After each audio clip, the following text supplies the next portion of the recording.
Hello बच्चों। आज मैं आपको कक्षा 10वीं जिसका विषय है गणित, इसकी वर्कशीट नंबर 47 कराऊंगी, जिसकी डेट है मेरे पास 16 दिसंबर 2021। आज की वर्कशीट में भी हम वही करने वाले हैं जो हमने लास्ट वर्कशीट में किया था, मूलों के बारे में जो हमने हल किए थे। ठीक है, हमने द्विघाती सूत्र किया था ना, उसी के बारे में आज हम थोड़ा सा और जानने वाले हैं, एक स्टेप आगे। तो लास्ट वर्कशीट में हमने ये जाना था कि पहले हम क्या करते थे, b² - 4ac इसका मान निकालते थे। अगर इसका मान 0 या फिर 0 से बड़ा होता था तो हम हल निकाल सकते थे, है ना। तो हम इसको ही निकाल के देखते थे, ठीक है ना। तो जो आपने ये b² - 4ac का मान निकाला था ना, उसको पता है क्या बोलते हैं, उसको बोलते हैं विविक्त कर। ठीक है, तो वही लिखा है, देखो यहाँ पर विविक्त कर। द्विघात समीकरण का मानक रूप ये होता है, ठीक है। इसमें b² - 4ac इस द्विघात समीकरण का विविक्त कर कहलाता है, जिसे d से दर्शाया जाता है, और इसको हम किससे दिखाते हैं, d से। ठीक है, तो यही अब जो ये d है ना, यही आपको बताएगा कि जो प्राकृतिक मूलों की प्रकृति के बीच के संबंध क्या है। कैसे बताएगा वो भी देखिए। अगर आपका ये जो ये d का मान है b² - 4ac, अगर ये 0 से बड़ा है, इसका मतलब मैं ये कह सकती हूँ कि प्लस का ही होगा, 0 से बड़ा है तो अगर ये 0 से बड़ा आता है तो जो आपके मूल होंगे, मतलब जो आपके हल होंगे, दो भिन्न वास्तविक मूल होंगे वो। ठीक है, लेकिन अगर ये 0 के बराबर आता है इसका मान b² - 4ac का, तो जो आपके मूल होंगे ना, वो बराबर वास्तविक मूल होंगे, भिन्न नहीं होंगे, बराबर होंगे, एक जैसे होंगे। दोनों में फर्क है। अगर 0 से बड़ा आता है तो होंगे तो वास्तविक मूल ही, लेकिन दोनों अलग अलग होंगे, भिन्न मतलब कि अलग अलग होंगे। लेकिन अगर b² - 4ac का मतलब कि जो d है हमारा, उसका मान 0 के बराबर आता है तो होंगे तो वास्तविक मूल ही, लेकिन वो बराबर वास्तविक मूल होंगे। ठीक है, और अगर b² - 4ac का मान 0 से कम आता है, मतलब कि माइनस में आता है, तो कोई भी वास्तविक मूल नहीं होगा। क्लियर हुआ। तो ये तीन चीजें आपको अच्छे से याद करनी पड़ेंगी, और इनको क्वेश्चन में कैसे लगाना है वो आज हम जानने वाले हैं। आपको ये लगाना तो आ ही गया है, b² - 4ac, जिसमें हम क्या करते हैं, सिंपली अपनी द्विघात जो हमारे पास यहाँ पर समीकरण होती है उससे a b c का मान निकालते हैं और इसके अंदर रख देते हैं। यही करते हैं ना हम, तो वही चीज हमें यहाँ पर करनी है। देखिए, आपको एक उदाहरण दिया है, उससे देखते हैं। जैसे कि आपको यहाँ दिया है 3x² - 5x + 2 = 0 है आपके पास। ठीक है, अगर मैं आपसे कहूँ कि मुझे इसमें ये बताओ कि मूलों की प्रकृति की खोजना के लिए करें, मतलब कि ये किस तरीके के मूल होंगे इसके, वो बताओ। तो सबसे पहले आप देखो, a का मान आपके पास 3 है, b का मान आपके पास -5 है और c का मान आपके पास 2 है। ठीक है, तो d बराबर क्या होता है, b² - 4ac, तो b का मान आ जाएगा -5 का स्क्वायर, -4, a का मान 3 आ जाएगा, c का मान 2 आ जाएगा।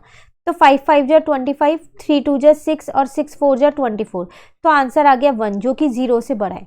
तो जब ये 0 से बड़ा है ना, तो जो इसके मूल होंगे वो क्या होंगे, भिन्न वास्तविक मूल होंगे।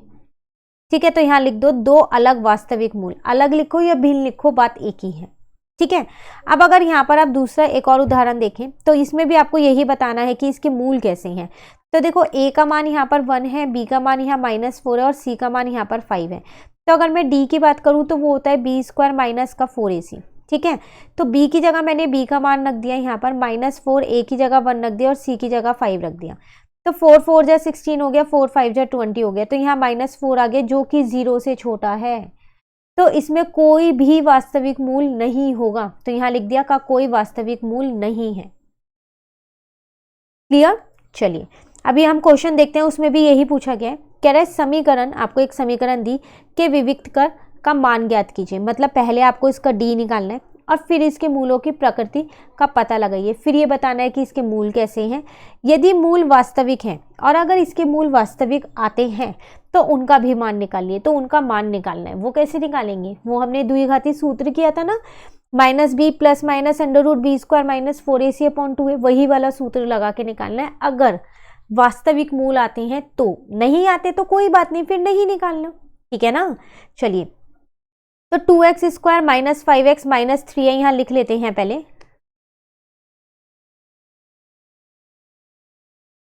एक बार देख लें, यही है। देखो, तो a का मान यहाँ पर 2 है, b का मान यहाँ पर -5 है और c का मान यहाँ पर -3 है। तो d बराबर क्या होता है, b² - 4ac होता है। तो यहाँ पर आ जाएगा आपके पास b5 है ना आप पे, तो -5 का स्क्वायर आ जाएगा, -4, a की जगह 2, c की जगह -3। तो 5 5 जा 25 आ जाएगा, माइनस माइनस प्लस 2 3 जा 6 आ जाएगा और 6 4 जा 24 आ जाएगा। तो देखा जाए तो यहाँ पर डी का मान कितना आ जाएगा 49, जो कि 0 से बड़ा है। अब जब ये 0 से बड़ा है आपके पास, तो इसके पास वास्तविक मूल तो होंगे ही होंगे, साथ साथ भिन्न वास्तविक मूल होंगे, है ना।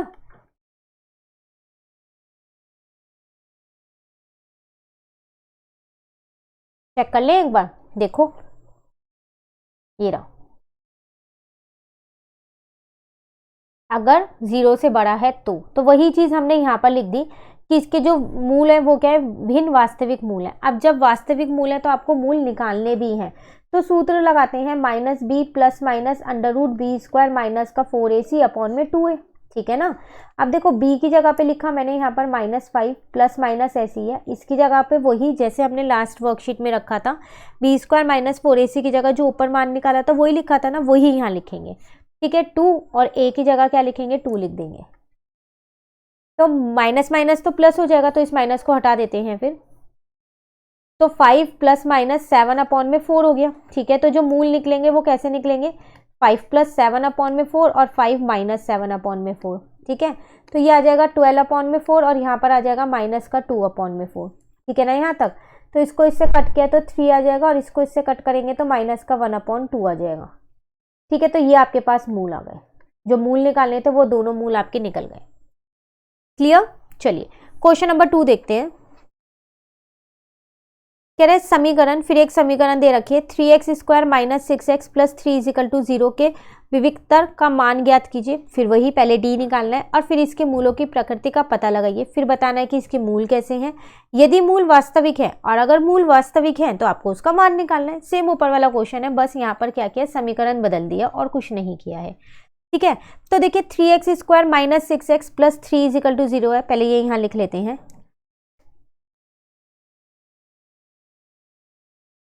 ठीक है। एक सेकेंड रुको, चेक कर लेते हैं। तो देखो a का मान यहाँ पर 3 है, b का मान देखा जाए तो -6 है और c का मान यहाँ पर 3 है। तो d बराबर क्या होता है, b² माइनस का 4ac होता है। तो b की जगह -6 का स्क्वायर कर दिया, -4, a की जगह 3 और c की जगह भी 3 है, तो 6 6 जा 36 हो जाएगा, 3 3 जा 9, 9 4 जा कितना हो जाएगा 36। तो d का मान यहाँ पर मेरे पास क्या आ गया 0, और जब d का मान 0 होता है तो वास्तविक मूल तो होते हैं लेकिन एक जैसे होते हैं, बराबर वास्तविक मूल होते हैं। तो यहाँ पर मैं लिख सकती हूँ कि यहाँ पर मेरे पे जो मूल आएंगे वो क्या आएंगे, बराबर वास्तविक मूल, ठीक है। अब वास्तविक मूल तो आ गए मेरे पास बराबर, साथ साथ वो क्या कह रहा था यहाँ पर, अगर वास्तविक मूल होते हैं तो आपको उसका मान भी निकालना है। तो वही चीज करते हैं, फिर -b plus minus √b² minus का 4ac अपॉन में 2a करेंगे, ठीक है। अब b की जगह पर मैंने यहाँ 6 लिख दिया, -6 प्लस माइनस इसकी जगह पर 0 लिख दिया, 2 a की जगह पर 3 लिख दिया। तो √0 है तो 0 ही हो गया ना, तो 6 प्लस माइनस 0 अपॉन में 6 हो गया, तो 6 प्लस 0 अपॉन में 6 1 हो गया और 6 माइनस 0 अपॉन में 6 1 हो गया, ठीक है। तो यहाँ पर 6 अपॉन में 6 आ गया, यहाँ भी 6 अपॉन में 6 आ गया। तो मूल क्या आ गए आपके पास, मूल आ गए, इसको इससे कट करोगे तो भी 1 आएगा, इसको इससे कट करोगे तो भी 1, तो 1 और 1 आ गए। तो आप देख रहे हो दोनों मूल एक जैसे आए हैं क्योंकि बराबर वास्तविक मूल थे, क्योंकि यहाँ पर d की वैल्यू जो है वो 0 थी, ठीक है। क्लियर है। चलिए थर्ड क्वेश्चन करते हैं, सही या गलत के रूप में चिन्हित करें, मतलब सही या गलत बताना है। यदि b² माइनस 4ac जो है वो 0 से बड़ा हुआ तो द्विघात समीकरण के दो भिन्न वास्तविक मूल होंगे, भिन्न वास्तविक होंगे अगर 0 से बड़ा होगा, बिल्कुल, अगर 0 होता है तो बराबर और 0 से छोटा होता है तो वास्तविक मूल नहीं होते, तो ये सही है। द्विघात समीकरण में ax² plus bx plus c = 0 है, तो b² माइनस 4ac को विविक्तर के रूप में जाना जाता है, बिल्कुल यही तो है d का मान, है ना, तो ये भी सही है। फिर कह रहे द्विघात समीकरण x² माइनस 5x माइनस 7 बराबर 0 के मूलों की प्रकृति वास्तविक और बराबर है, ये आपसे पूछ रहा है बराबर, तो जब तक आप इसको हल नहीं करोगे, d का मान नहीं निकालोगे तो पता कैसे चलेगा, नहीं चल पाएगा ना, तो d का मान निकालना पड़ेगा। तो पहले इसको यहाँ लिख लेते हैं, ठीक है। तो a का मान यहाँ पर 1 है, b का मान यहाँ पर -5 है, c का मान यहाँ पर -7 है, ठीक है। तो d बराबर क्या होता है आपके पास, b² माइनस का 4ac, तो देखो b की जगह मैंने -5 का स्क्वायर कर दिया, -4 a की जगह पर 1 लिखा और c की जगह पर -7 लिखा, तो 5 5 जा 25 हो जाएगा, माइनस माइनस प्लस 4 7 जा 28 हो जाएगा, ठीक है। 8 + 5 13, 2 + 2 4 और 1 5 53, 0 से बड़ा है तो भिन्न वास्तविक होंगे, तो यहाँ पर लिखा है वास्तविक और बराबर होंगे, नहीं, वास्तविक और भिन्न होंगे, क्योंकि ये 0 से बड़ा है। 0 के बराबर होता अगर डी का मान तो हाँ ये सही था, पर फिलहाल के लिए ये गलत है। ठीक है, क्लियर?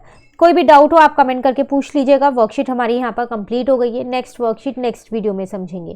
तो अगर आपको ये वीडियो अच्छी लगी तो आप इसको लाइक ज़रूर कीजिएगा और मेरे चैनल को सब्सक्राइब कीजिए। Thank you.